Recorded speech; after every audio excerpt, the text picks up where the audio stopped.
Hello, everyone, and welcome to today's Learning Sound and Synthesis Spotlight Series interview. I'm here with one of my students from Learning Sound and Synthesis, Matthew Cummings. Hello, and we're going to be getting into something that I'm really excited to talk about, which is the things that Matt did or the shifts that Matt made to develop trust in his creative process. This is something that's so huge, and I know that so many of us are working through this and kind of searching for this. And ultimately, the things that Matt is still doing and has been doing to develop more confidence and freedom in his music making with modular synthesizers. So for those of you who are new to this series, I just want to tell you a little bit about what it is and what we're doing here today. The Learning Sound and Synthesis Spotlight series is an interview series that I do with the amazing students inside of my modular synth and sound design class, Learning Sound and Synthesis. And the whole point of this interview series is just to hear directly from the students what they've been doing, what their learning process has been like, what kind of music they're making, what they're thinking about, and how they're deepening not only their synthesis skills, but their music making and their creative practice in general. So that's the whole idea for why we're here. If you're tuning in live, welcome. Please go ahead and say hello in the chat so that I can see that you're here. It's always nice to know who's watching. And if you're watching the replay, welcome to you as well in the future. Go ahead and maybe comment replay or something like that so that we can say hi to you in the future. And without further ado, I want to turn things over to Matt. Welcome. Hi. I'm so happy you're here. Can you start us off just with a brief introduction to who you are and maybe what kind of music you like or you make? Hopefully you like it and you make it.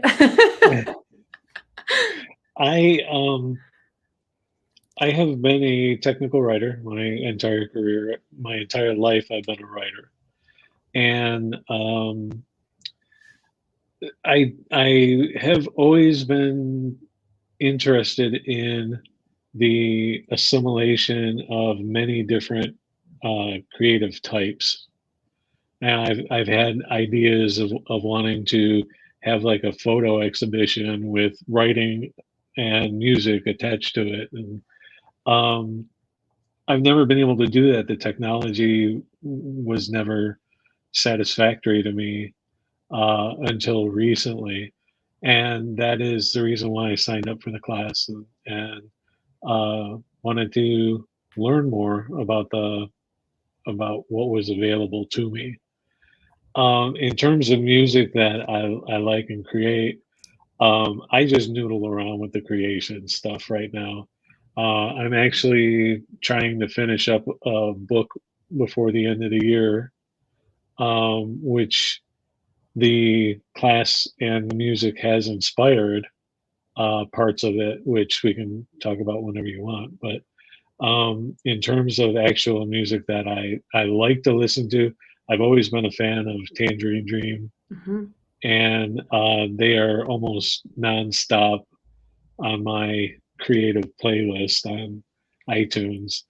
So I think that about covers everything. Totally. So you said you were a writer. You've been a writer for your whole life? Yeah. Interesting. And you had these goals or these ideas of combining your writing with different types of media, sound, visuals, things like that?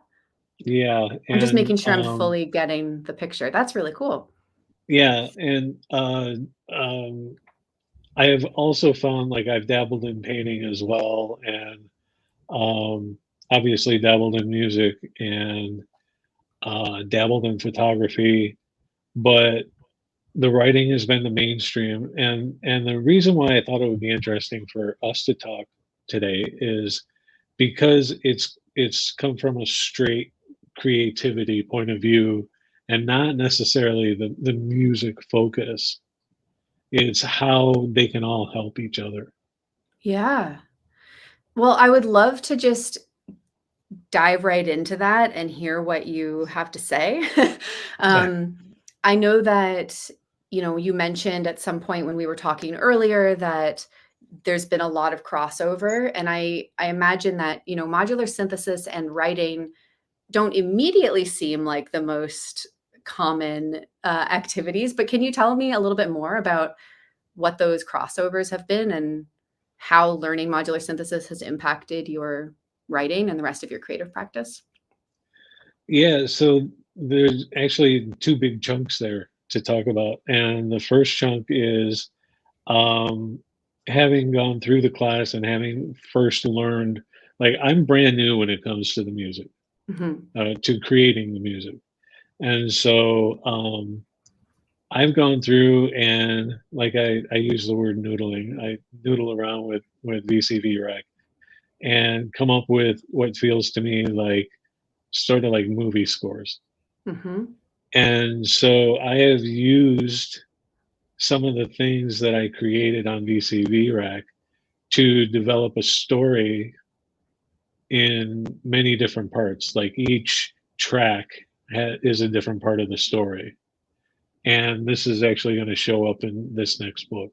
Oh, that's so cool. So it's kind of fun because the writing affects the music and the music affects the writing. I love that so much. It's such an inspiring way to think about things.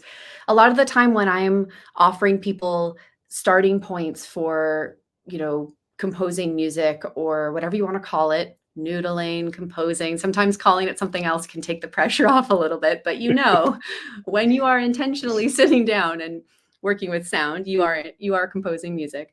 One of the things that I offer to people is sometimes you can start from a story, right? Which is kind of the opposite Yeah. of what you're saying. Like, think about a narrative. Maybe it's what you do in your day, or maybe it's a memory that you have or a conversation you had, and just see if you can use the structure of that story or that narrative, the characters, the setting, to inspire you to create certain kinds of sounds. So it's really cool to hear that you're actually doing that in the other direction as well.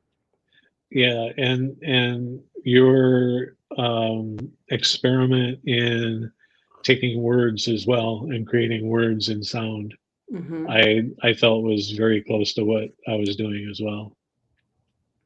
That's awesome. Okay, so you said there were a couple of things in the Uh, way that modular and your other art making have kind of overlapped. So the first one is this storytelling, almost like scoring. Do you remember what the second one was?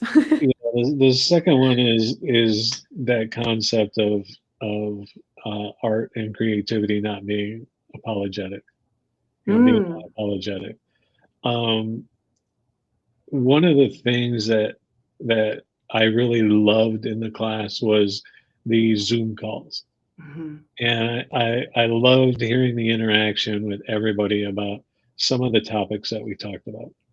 And it really brought home to me the idea where I don't have to apologize for my work anymore. I don't have to ask for permission.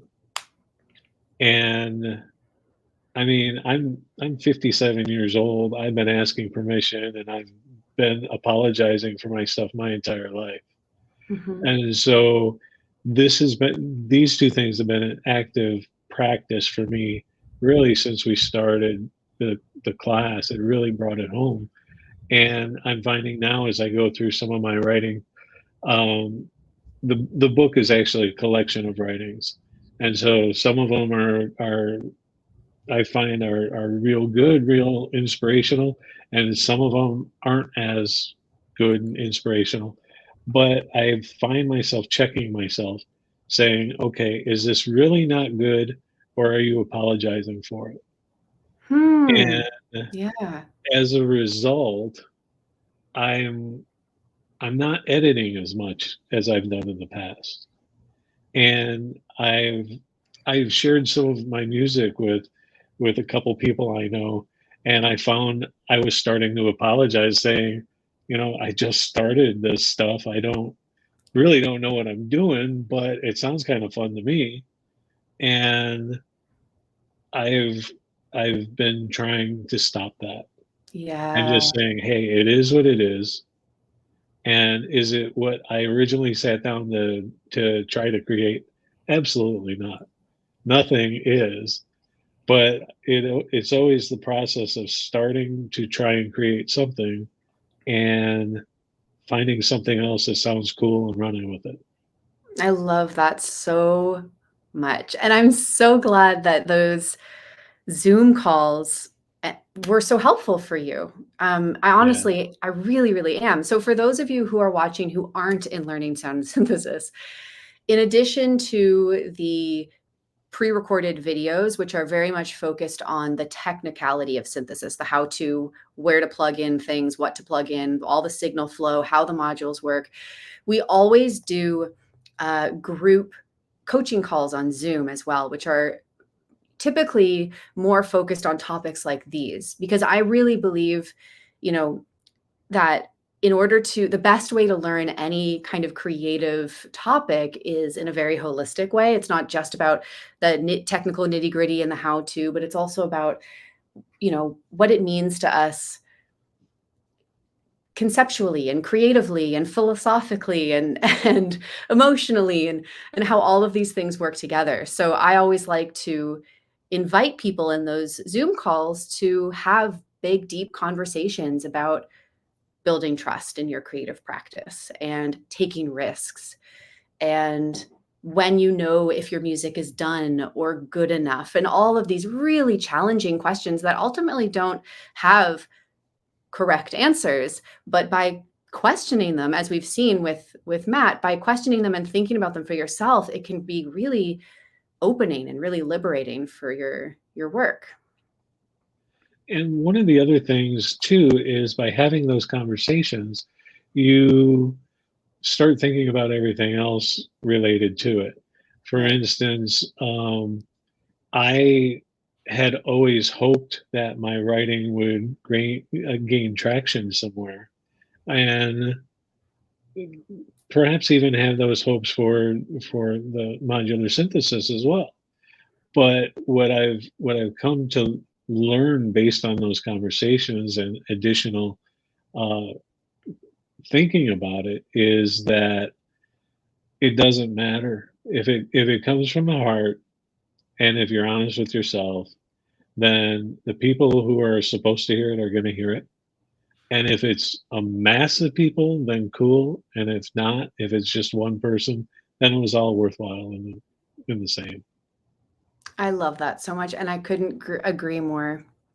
The right people will hear it, the right people will connect to it, and yeah, what really ultimately matters is that it's coming from your heart. And to your point, Matt, what you said earlier, that you're not apologizing either before sharing it with someone else. I can relate. You play your music for the first time, you're like, okay, I just need to preface this by saying I made it early in the morning. It was tired. I'm tired. I didn't have, no, just none of that. But then also, perhaps even more importantly, not apologizing to yourself during the creative process, or not getting in your own way. Like, maybe this will be too much. I should probably tone it down a little. Or Right. maybe this is too weird. I should probably, you know, make it more normal or whatever inner talk you might be having. Right.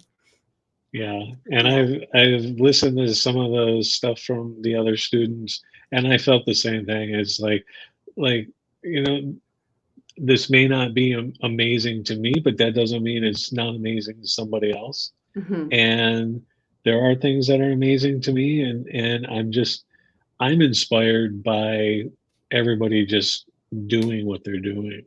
Yeah. Yeah, absolutely. So, what does you mentioned that you're making this book, which sounds really fascinating. I'm curious if you can just tell us more about what your creative practice looks like now, whether it's with modular synths or in general. Well, the to be honest, the I'm using the method that they tell us to use to bring down your credit card totals, Okay. and that is deal with the thing that's closest to being finished. Sure. And so the modular synthesis has gone on the back burner, and I've been focusing on the book for. I want to try and get it done by the end of the year. Um, so so my actually Okay, I'm sorry. So I will tell you the book is, as I mentioned, a collection of writings. Yeah. It's 366 writings, which the idea being one a day for a leap year. Wow. Okay. And so I found a couple months ago, I still had about 80 things to write. And I just, that's the point where I said, okay, the modular synthesis has to go by the wayside for the time being. And I need to focus on the writing, and which actually the focus on the art also came from the class, having Hmm. some of the discussions in the class where I think you mentioned a few times, um, really carve out a spot for your Hmm. creativity. And so I realized that I was most creative in the mornings. And so I made my morning routine include at least an hour of writing. Amazing. And so I've been able to finish that. And so now I'm starting to put it all together, um, and I'm getting to the point of the modular synthesis writing mashups.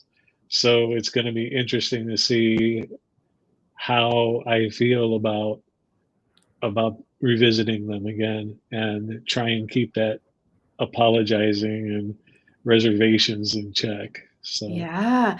So you mentioned you gave me a SoundCloud link, and you mentioned that it has some of these maybe your story music or like your soundtracks that you created that prompted some stories. Can you tell me a little bit more about what's on that SoundCloud if I share the link with people?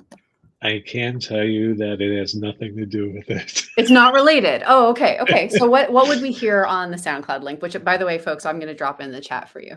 the so so I'm not sure how involved I need to get with sharing my music right now. So I did not get the purchase the additional options for SoundCloud. So That's I okay. did upload those songs Mhm. before I came up with the one that I sent you. So I just replaced them with what you had. And so what you have is just a spurt of creativity that I had, um, that I figured would be fun to share with whoever accessed it, and kind of keep the other part to the book. Okay. Yeah. I need to figure out a way to share it though, so people can who read the book can go to the music and go, okay, I can maybe see how this relates. Right.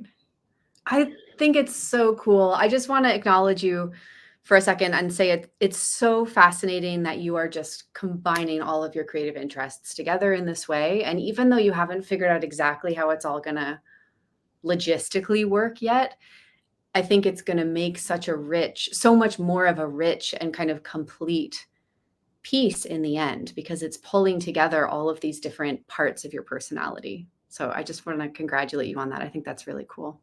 Thank you. I appreciate that. Yeah. It's been a lot of fun too. Yeah. And, moreover, I know that a lot of the time people, or sometimes people worry about, well, what if I have disparate creative interests and they don't really fit together? Like, won't that be confusing?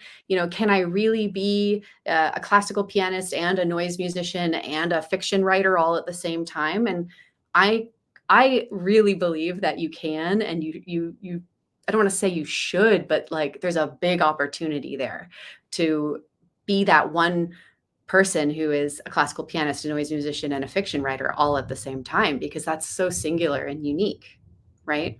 Somebody's So got to do it, right? someone's got to do it. Exactly. For sure. So, oops, you dropped a, oh, earphones popped out, I guess. Are you back? It looks like you're muted now, though, Matt. You might need to click your little microphone to unmute.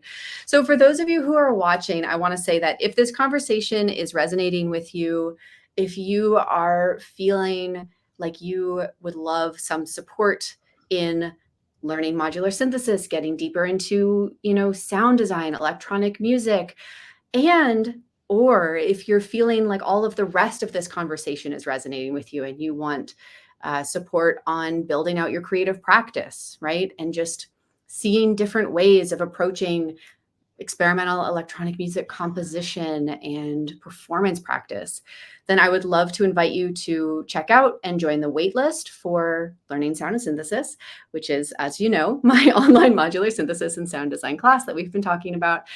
The next round will open for enrollment in early 2024. So by joining the waitlist, which I will just drop in the chat right now, it simply means that you're going to be notified as soon as enrollment opens back up, and you'll also get my live performance with Modular Synths masterclass for free when you enroll in Learning Sound Synthesis from the waitlist.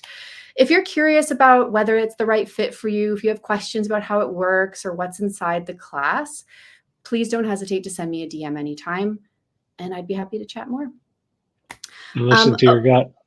And listen to your gut. So Matt, I was going to say, I wanted to pass back over to you just to see what's on your mind. If there's anything else you want to say, maybe that's it. Maybe you wanted to say, listen to your gut. Well, and the one other thing I want to say is that I'm so glad that it's like lifetime access to the class and the chats and everything, because I haven't finished getting through it. Yeah. I found that as I started finding ways to make noise, I wanted to figure out other ways to make noise, and still haven't learned all the tools. I'm looking forward to really going Yeah. back and going through the same thing as soon as I get this book done. Exactly. Yeah. When you enroll in Learning Sound Synthesis, you have lifetime access to the entire class. And this is really, really important to me because my goal in teaching this class is to help you grow as a musician and as a creative person in whatever way that works for you on whatever timeline you need that to be. So that means lifetime access to the videos and the course materials, but also to these coaching calls, the Zoom calls that we've been talking about. And so if you're like Matt and you're a multi-passionate person, which many of my students are, and you're like, oh my gosh, I'm so inspired. I need to go write a book of 366 pieces of writing. You can do that and you can relax and like go with the process and know that that's okay because this class will be here for you in 3 months or 6 months to come back to when you're ready, right? Can I say one more thing? Of course you can. Go for it. If you're like me and you love naming things, you're already doing that crossover of writing and music. If you love naming things, is that what you said? Yeah, if you're naming your music, Ah. and I love naming my music with just crazy names, it's all that creativity that it combines. It's such a good point. We're all more creative probably than we even realize. I love that. That's right. Well, thank you so much. The last question I have for you, Matt, is how can we keep up to date with your work? Where do we look or what do we follow so that we can hear when this book comes out? Do you have anywhere in particular? Well, no. I will be self-publishing on Amazon. Okay. So could do an Amazon search for me, but I'm buried in there somewhere. And music-wise is probably just keep that link to SoundCloud, and I'll update it on occasion. Great. How about this? When it's published and released to the world, let me know. I will help share it with the world because I'm sure people here are now curious to hear these stories merged with modular synth soundscapes. So if you're willing, let me know. Very good. And I will Thank you so update much. folks. Yeah, of course. All right. Well, thank you so much for this really, really inspiring conversation. There was so many good things here in this interview that I know I'm personally going to be going back over and re-listening. Don't apologize for yourself or your art. Just make the kind of music and art that you want to make. That is the biggest thing I think that I personally got out of this. And I'm so happy that you brought it up. So thank you for that. And don't be afraid to do things that other people have never done. Heck yeah. I love that. If no one else is doing it, even more reason to do it, right? Right. Like you don't need to fit in, just be yourself, do your thing. I love that. Thank you. That's so good. So good. And all of you watching and commenting, it's so great to have you here. Thank you for tuning in live. And I will see you next time for another one of these Learning Sound Synthesis Spotlight interviews. That's it for today. Bye for now.